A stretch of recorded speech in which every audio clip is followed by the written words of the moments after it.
అవమానాలు కూడా మీకు ఉన్నాయా? తెలిసింది అది, మాకు తెలిసింది చాలా ఉంది. అంటే జనరల్ గా ఇప్పుడు ఎవరైనా మనల్ని అవమానించారు, మనం ఎప్పుడైనా ఫెయిల్ అయ్యాము అంటే మనం దిగులు పడిపోతాము. అసలు దాని నుంచి ఎలా ఓవర్కమ్ అవ్వాలి? ఇప్పుడు మమ్మల్ని ఫస్ట్ కెమెరాగా వెళ్ళాము, స్టార్ట్ కెమెరా యాక్షన్ చెప్పాలని 1 month దిగులు పడతాను ఎవరు, ఆనందపడతాను నువ్వెవరు. ఫస్ట్ సినిమాలో అన్నప్పుడు రైట్ లెఫ్ట్ తెలిసేది కాదు. అంటే లుక్ హీరోని రైట్ చూడండి సార్ అంటాం, అనాలి, లెఫ్ట్ చూడండి అంటారు. రైట్ చూడండి అంటే రైట్ అర్థం, లెఫ్ట్ అర్థం కాలేదు. నేను ఎక్కడికి చూస్తే కుడి చేతికి రైట్, ఇక్కడ చూడండి అనేవాడు. అంటే అక్కడ నుంచి చూస్తే నాకు ఈ రైట్ లెఫ్ట్ అర్థం అయ్యేది కాదు. అప్పుడు అంటుండేవాడు వీడికి ఫైట్ రైట్ లెఫ్ట్ తెలియని ఫైట్ మార్క్స్ చాలా ఇచ్చారని అంటుండేవాడు. అప్పుడు అన్నప్పుడు ఎన్నట్టుగా ఆడట్టు తిరుగుతుంటాడు. వాళ్ళు నిజమే అన్నాడుగా, మన మీద అబద్ధం చెప్పడానికి ప్రపంచానికి ఏమైనా ప్రాబ్లమా? మన తల్లి ప్రపంచం మనకి గురువులు, భగవంతుడు కూడా తప్పుని భగవంతుడే చెప్పగలడు, మనుషులే చెప్పగలరు. ఏ ఒక జంతువో మేకో గేదె చెప్పదు తప్పు చేసేవాళ్ళు. కాబట్టి వాళ్ళే గురువులు మనకి. తప్పు జరిగినప్పుడు, తప్పు చేసినప్పుడు బాధ ఎందుకు? అర్థమైపోయింది.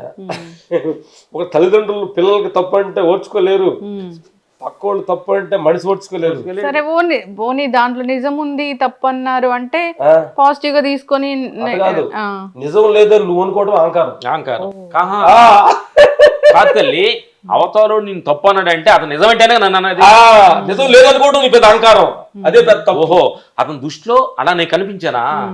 సరి చేసుకుంటానా అను, ఏమైంది? ఓహో అంటే తప్పుడు అన్నాను, చేయలా, తప్పు చేసాం అంటున్నాడు. ఓహో, తప్పు అయితే సరి చేసుకుంటా. దాన్ని అవమానంగా అట్లా ఫీల్ అవ్వరు. ఎందుకంటే అవమానం పిలవాలంటే అసలు నువ్వు ఎంత పిలవాలి? రాముడి కంటే నువ్వెంత? దేశాన్ని వదిలిపెట్టి రేపు రాజ్యం వస్తుందంటే ఒక క్షణంలో వెళ్ళిపోమంటే వెళ్ళిపో సర్దంగా. అడిగి వెళ్దామా సార్? రామకృష్ణ పరమహంస గుళ్ళో పూజ చేస్తున్నాడంట.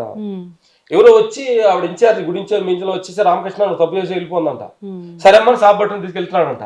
కొందరు వెళ్ళిన తర్వాత రామకృష్ణ నువ్వు కదయ్యా ఏరే వాచ్మెన్ అన్నారంట. సరే అమ్మని వచ్చారంట. అదే అది జీవితం.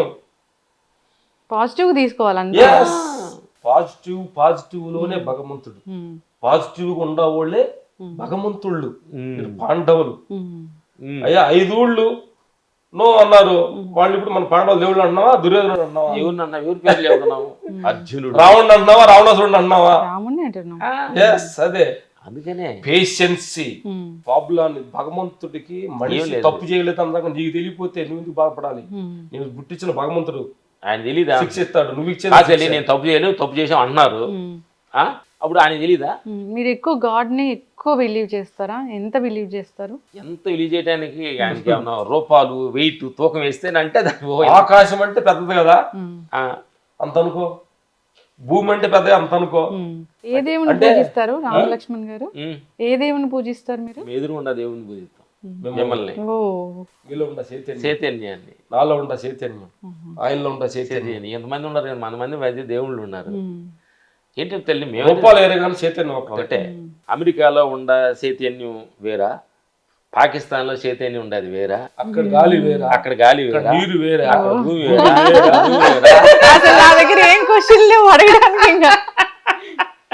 నేను అడుగుతున్నాను. ఇప్పుడు ఏంటి మనం ఏమంటాము? వేప చెట్టు, మామిడి చెట్టు, ఒకటే, జామ చెట్టు, అరటి చెట్టు, యాపిల్ చెట్టు, చెట్టు ఒకటే. చెట్లు రూపాలు వేరు, చెట్లు పొళ్ళు వేరు, చెట్లు రుసులు వేరు. చెట్టు ఆత్మ ఒక్కటే. మన అందరం రూపాలు మారి నేను విలన్ని, నేను మంచివాడు అనుకుంటున్నావు. ఈ చెట్ల నుంచి వచ్చినాయి ఇవన్నీ. కాబట్టి మా దృష్టిలో దేవుడు అనేది అనంతమైన ఒక శక్తి, నో రూపాలు. ఇప్పుడు రామ్ లక్ష్మణ్ ఫైట్ మాస్టర్స్ ఎప్పుడు చూసినా చిరునవ్వుతో ఉంటారు, పాజిటివ్ గా ఉంటారు. ఎప్పుడైనా కోపం వచ్చిందా అసలు? ఎందుకు రావాలి కోపం? దేనికోసం రావాలి అంటే నేను మంచోడు ఉంటే కోపం వస్తుంది. అంటే నేను మంచోడిని, నేను చేసే కోపం అది ఎక్కడ వద్దు తల్లి. నేను చేసేది కరెక్ట్ అన్నట్టు కోపం వచ్చింది. నేను చేసేది కరెక్ట్ కాదేమో అని ఎదురు చెప్పినప్పుడు కోపం ఎందుకు వస్తుంది అని అడుగుతున్నా. నేను చాలా నేర్చుకున్నాను అయితే. అంటే కోపం రావడానికి కారణం కూడా ఏంటంటే నేను అనే భావం కొంచెం ఎక్కువ ఉంటే కోపం వచ్చింది. అన్నిటి కారణం, అన్నిటి దుఃఖాల ఆత్మాభిమానం అనుకుంటాంగా. అదే ఆత్మాభిమానం అనుకుంటాంగా. అనుకున్నా కానీ అది అహంకారం అనుకోవటం. అది అహంకారం ఉంది. అహంకారాలు 2 రకాల అహంకారం ఉన్నాయమ్మా. ఆత్మ అహంకారం, ఆత్మ చైతన్యం, అహంకారం 2 ఒకరే. మాల జిన్స్ 2 ఒకే రకంగా ఉంటాయి. తెలియక ఏరే దాని అనుకోపోయి ఇంకా ఏరే దాని అనుకుంటాం. అందుకని ఆత్మకి కోపం ఎందుకు వచ్చింది నేను ఎందుకు అడుగుతున్నాను. మనిషి నువ్వు బాగా గాఢ నిద్రలో గాఢ స్లిప్లింగ్ ఉన్నప్పుడు నీకు అదే నువ్వు కోపం వస్తుందా, భయం వస్తుందా, బాధ వస్తుందా, అదే ఆత్మస్థితి.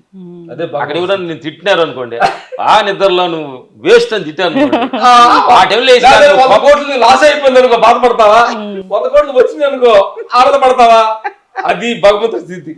అసలు డబ్బు గురించి మీరు ఏమనుకుంటారు? ఎలా ఉంటే డబ్బులు ఏంటి అని అడుగుతున్నా. Real joke.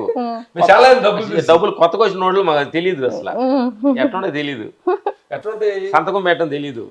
మా బ్యాంక్ మేనేజర్ సంతకం పెట్టాలి రోజు అంటే మా ఆవిడ బ్యాంక్ మీద రోజు కంప్లైంట్ ఇస్తున్నారు, ఏమైనా రోజు రకంగా అడ్డంగా పెడతాం, చెక్కు మూలగా పెడతాం అంటే స్పెల్లింగ్ మిస్ అవుతున్నాయి అంటే మా ఆవిడ ఊర్లో ఉండగా ఫోన్ చేసి ఏమంటే ఎప్పుడు వస్తున్నారండి అనేది.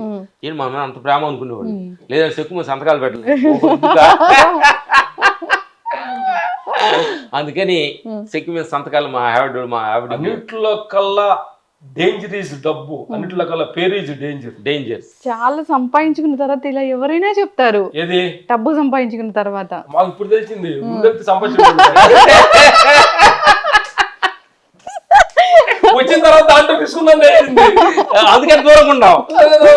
అందుకని సంపాదించేవాడు జాగ్రత్తగా ఉండండి, డేంజర్ ఉంది. తెలియదు మీకు, మీరేం బాధపడద్దు, లేకపోతే సంతోషపడండి, మేము ఉండి బాధపడుతున్నాం. ఎందుకు ఎక్కడ అనిపించింది బాధపడుతున్నామని? తల్లి నువ్వు ఉండవు, నీ మెడలో ఒక 5 కిలోలు బంగారం వేసావు, నాలో ఏం లేకుండా వెళ్తున్నాను, మన ఇద్దరు నడిచేస్తున్నాం, ఎవరికి భయం ఎంతమంది మా అన్నయ్య గారు ఏం చేశాడు, ఫైట్ మాస్టర్ అని ఇద్దరు మెడలో పెద్ద చైన్లు వేసాడు, ఏదో 2 లక్షలు పెట్టి 100 ఉండాలి ఫైట్ మాస్టర్ అని. మాకు ఇంట్రెస్ట్ లేదు. కేవీఆర్ పార్క్ మేము నైట్ లో నడుస్తున్నప్పుడు ఈ బటన్ పెట్టుకుంటున్నా, దొంగ ఎవడు తెలియదు. అప్పుడు నాకు అనిపించింది ఇదేంటి కుక్క మెడలో చైన్ లాగా దీన్ని వేసుకొని బటన్ పెట్టుకొని ఇప్పుడుతాడు భయపడి తీసేసి మా ఆవిడకి ఇచ్చేసాం. కాబట్టి ఎంత ఉంటే అంత భయం, ఎంత లేకుండా అంత ధైర్యం. అసలు మిమ్మల్ని అట్రాక్ట్ చేసేది ఈ ప్రపంచంలో అసలు ఏది లేదు, ఒక మంచితనము, పాజిటివ్ యాటిట్యూడ్ తప్ప. అంతేనా? ఇంకా మీరు దేనికి అట్రాక్ట్ అవ్వరు? దేనికి అవ్వం, భగవంతుడు అట్రాక్ట్ అవుతాం. అంటే తల్లి మంచితనం కూడా అట్రాక్ట్ అవ్వకూడదు. మేము ఇంతకుముందు మేము పెద్ద మంచోళ్ళమని చాలా చాలా అహంకారం పెరిగింది. అన్ని అహంకారాల కాదు నేను మంచోడు అహంకారం పెద్ద డేంజర్. దాని జాగ్రత్తగా గుర్తుపట్టాలి. అది కూడా అహంకారం. మేము ఇంతకుముందు నేను మందు తాగను, నేను సిగరెట్ తాగను, చాలా చెడ్డోడు అనుకునేవాడిని. నువ్వెవడు చెడ్డోడు అనుకోవడానికి? కాబట్టి ప్రపంచంలో చెడ్డవాడు అనుకోవడం కూడా అహంకారమే. అసలు నువ్వెవరు మంచోడు చెడ్డోడు ఏది అనుకోకూడదు ఫస్ట్. ఇప్పుడు అక్కడ ఒక ఫామ్ హౌస్ ఉంది, చాలా బాగుంది, అక్కడికి చాలా మంది వచ్చి ఇంటర్వ్యూస్ చేశారు. నేను కూడా చాలా ట్రై చేశాను అప్పుడు ఇంటర్వ్యూ, కుదరలేదు, అందుకే ఇక్కడ రావడం జరిగింది. అంటే నేచర్ కి అంత దగ్గరగా ఉన్నారు అంటే ఈ ఇంటర్వ్యూ తర్వాత నాకు అర్థమైంది, ఓహో పంచభూతాలు మాకు మనుషులు ఉంటే ఎలా ఉంటాయంటే, మనుషులతో మధ్యలో బండి పోతుంటే ఎలా ఉంటాయంటే, మన చుట్టూరు ఒక 100 సింహాలు మన చుట్టూరు తిరుగుతుంటే మన మధ్యలో కూర్చుంటే మాకు కూడా రోజు టఫ్ జాబే. So many dimension, so many mentality, so many ప్రాబ్లంతో ఉంటారు వాళ్ళు. పాపం వాళ్ళు తప్పు కాదు. అదే అదే పొలం మేము ఒక చెప్పులు లేకుండా చిన్న డైరీ వేసుకొని ఆ పొలాలు గట్ల మీద నడుస్తుంటే చెట్లు బంగారు చెట్లు చూస్తే అలా పలకరించట్లేదయ్యా. చెట్లు నువ్వు ఎడారి నడుస్తున్నప్పుడు ఆ చెట్లు చూడు, చూస్తే అలా ఎలా ఎలా తాలుగుతాయి, ఇతడు మాట్లాడితే చంద్రుడు చూడు. ఇప్పుడు ఫైట్ మాస్టర్స్ గా ఈ జర్నీ చాలా బాగుంది, ఇంకా ఇంత సాధించాము, ఇంకా ఏదైనా సాధించాలని ఒక గోల్ ఉందా మీకు? ఏ గోల్ లేకుండా ఉంటుందో ఏమి లేదు. ఏ గోల్ లేకుండా ఉంటుందో గోల్. షూటింగ్ ఉందా అన్నారా, ఓకే. మీ అవసరం లేదంటే లేటెస్ట్ కొత్త టెక్నాలజీ వచ్చారన్నారు అనుకోండి, థ్యాంక్స్. మా ఫ్యామిలీ మీ అవసరం అయిపోయిందంటే థ్యాంక్స్.